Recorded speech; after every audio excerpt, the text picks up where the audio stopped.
Presidente, pero me parece que en términos del acuerdo tengo hasta 10. Muchas gracias, presidente. Antes de iniciar, aprovecho esta intervención para reconocer la participación de mi compañera Nancy de la Sierra como parte del Grupo Plural, que se ha integrado por 5 distinguidos senadoras y senadores. Saludamos el ejercicio de su libertad en nuestra pluralidad. Honorable Asamblea, en nombre del Grupo Parlamentario del PRI, someto a consideración reservas al último párrafo del apartado A del artículo 27 del Código Fiscal de la Federación, así como a los artículos 74, 113E y 151 de la Ley del Impuesto sobre la Renta. Señoras y señores, no solo es legítimo, sino también deseable que cada gobierno tenga sus propias prioridades. Las reformas, políticas públicas y programas con los que se pretende alcanzar sus objetivos y cumplir con la oferta política presentada a la ciudadanía en un proceso electoral.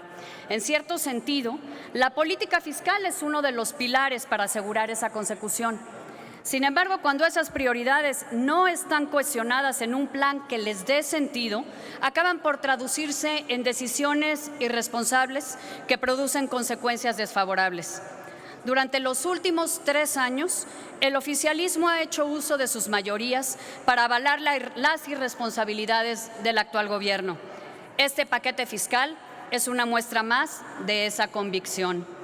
En el pasado, se han pretendido justificar todos los medios con tal de alcanzar los fines. Las buenas intenciones no dejan lugar a dudas: reducir gastos innecesarios, respaldar a los sectores menos favorecidos, incentivar la economía nacional, combatir la corrupción, entre muchas otras que difícilmente podrían motivar resistencia. Ojalá que los efectos de las decisiones fueran tan buenos como los propósitos que presuntamente las motivan. Ojalá ustedes, compañeros de la mayoría, fueran tan buenos para proponer soluciones viables, sensatas e incluyentes como son para diagnosticar retos y problemas y sus supuestas causas. Van algunos ejemplos. En 2018, cuando se discutía el primer paquete fiscal de la actual administración, el grupo mayoritario aprobó que los recursos obtenidos del pago de derechos de no residentes dejaran de destinarse a la promoción turística y al desarrollo de infraestructura en los destinos turísticos, para concentrarlos en la construcción del Tren Maya. Hoy no tenemos promoción turística, ni desarrollo de infraestructura en los destinos, ni certidumbre sobre el futuro del Tren Maya, por no hablar de los efectos que este tren tendrá sobre el medio ambiente. Posteriormente, se optó por sustituir un sistema consolidado de compras de medicamentos por un sistema de compras centralizadas, pero no se contemplaron los detalles técnicos de la distribución entre las distintas instituciones de salud, ni la dinámica de un mercado global que responde a las reglas de la oferta y la demanda, con tiempos y procesos claros y que depende de materias limitadas y de insumos escasos. Argumentando que se trataba de una medida contra la corrupción, se abandonó la licitación pública para hacer asignaciones directas y se cancelaron contratos con los 3 principales proveedores de fármacos del sector público sin haber diseñado un plan de emergencia para satisfacer una demanda permanente. Hoy las consecuencias son francamente catastróficas.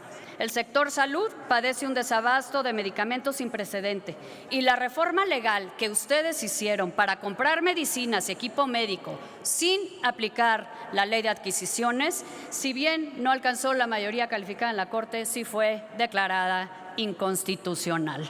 En 2020, hace poco más de un año, el oficialismo avaló la desaparición de más de un centenar de fideicomisos de la más diversa índole. Se prometió que, si bien se desaparecería la figura, se garantizaban los recursos para los mismos objetos para los cuales habían sido creados originalmente los fideicomisos.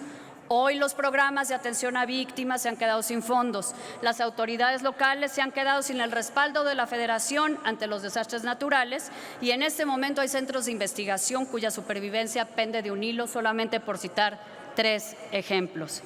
Compañeras y compañeros, el paquete fiscal para el ejercicio 2022 contempla nuevas medidas que se plantean en un momento crítico para nuestro país. En el contexto de la peor crisis económica en décadas, se pretenden aprobar cifras récord de endeudamiento público, tanto interno como externo, con el agravante de que los fondos de estabilización que habían logrado consolidarse durante más de una década se agotaron en menos de 3 años como consecuencia del abuso por parte del Ejecutivo Federal. Esa realidad y no los buenos deseos, debió ser el punto de partida para valorar los proyectos aprobados mecánicamente por el grupo mayoritario en comisiones.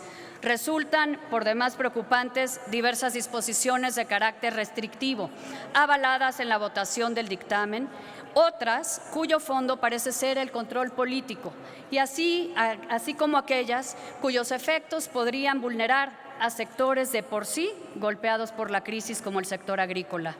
Destaco la incorporación de todas las personas mayores de edad al Registro Federal de Contribuyentes. Con el pretexto de fomentar la educación fiscal, se propone una medida contraria a la Constitución que supone un control desproporcionado de las actividades de las y los ciudadanos.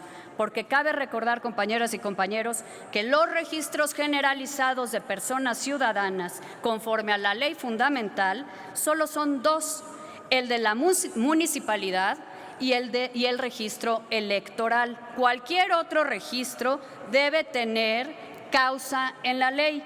La causa para el Registro Federal de Contribuyentes son precisamente los ingresos gravables. Pero en este caso, si no hay ingresos, ¿para qué quieren el registro?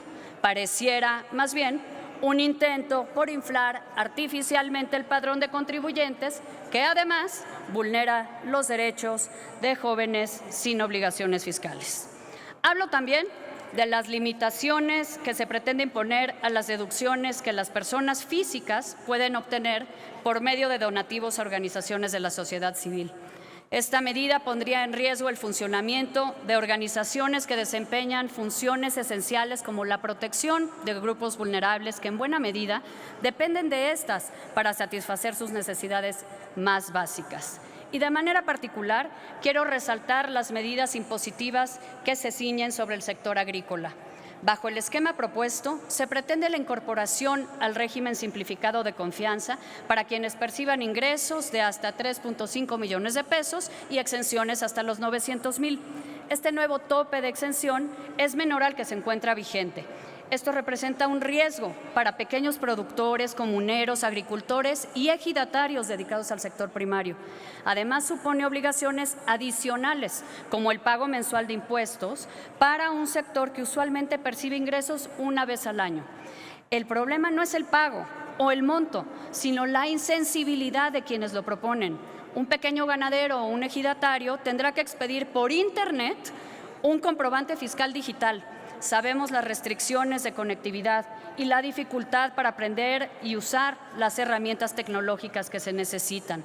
Es una propuesta contraria al espíritu que se supone anima al Ejecutivo Federal de ayudar a quienes menos tienen. Contribuye poco en estimular a un sector primordial del desarrollo e impone una carga irreal con obligaciones fiscales y tecnológicas innecesarias a los productores más pequeños. Es una propuesta sobre todo ciega ante las necesidades reales del campo mexicano. Dadas estas consideraciones, es una pena que la deliberación de estos sectores involucrados haya sido reemplazada por un proceso legislativo casi automático, cerrado a cualquier planteamiento que tomara distancia del texto aprobado por la colegisladora. Honorable Asamblea, lamentablemente ya se sabe que el camino al infierno está empedrado de buenas intenciones. Una vez más, desde la oposición, le decimos a los compañeros de la mayoría oficialista: hay que dar tiempo para que el Senado descargue su responsabilidad con seriedad, con conocimiento pleno y con serenidad. No está de más recordar que cuando se han apresurado ustedes a aprobar irreflexivamente y por consigna, esas decisiones que han tomado son, en su mayoría, dejadas sin efecto por los tribunales, declaradas como inconstitucionales o, lo que es peor, generan efectos nocivos en las y los mexicanos. No permitamos que este paquete fiscal sea una más de esas decisiones irresponsables avaladas por consigna. No permitamos que la premura se imponga sobre nuestra responsabilidad con las y los mexicanos. Estamos a tiempo de valorar los alcances de estas disposiciones, de dialogar, de construir acuerdos y de rectificar. Por cierto, compañeros, y termino con esto, presidente, no puedo dejar de referirme por elemental decoro de la función parlamentaria a la desafortunada expresión de que, en efecto, una parte de este Senado desea asimilarse a una oficialía de partes del Poder Ejecutivo. Ser oficialía de partes no es ofensivo. Toda institución la requiere por un principio de orden, pero el Senado o una parte del Senado como poder jamás podrá ser el lugar de recepción y turno y reflexivo de los asuntos de otro poder. Este es un Senado plural, con funciones representativas y deliberativas propias, concluyo, y con una capacidad de reflexión, de decisión y de ejecución de responsabilidades constitucionalmente encomendadas. Cada una de nosotros, cada uno de nosotros, en cumplimiento de la protesta que rendimos como integrantes de esta Cámara, deberíamos honrar esa realidad. Por eso no puedo admitir que, confundiendo identidad partidaria o incluso solidaridad política con ningún otro poder, se diga en esta tribuna que una parte de este Senado es una oficialía de partes. Muchas gracias.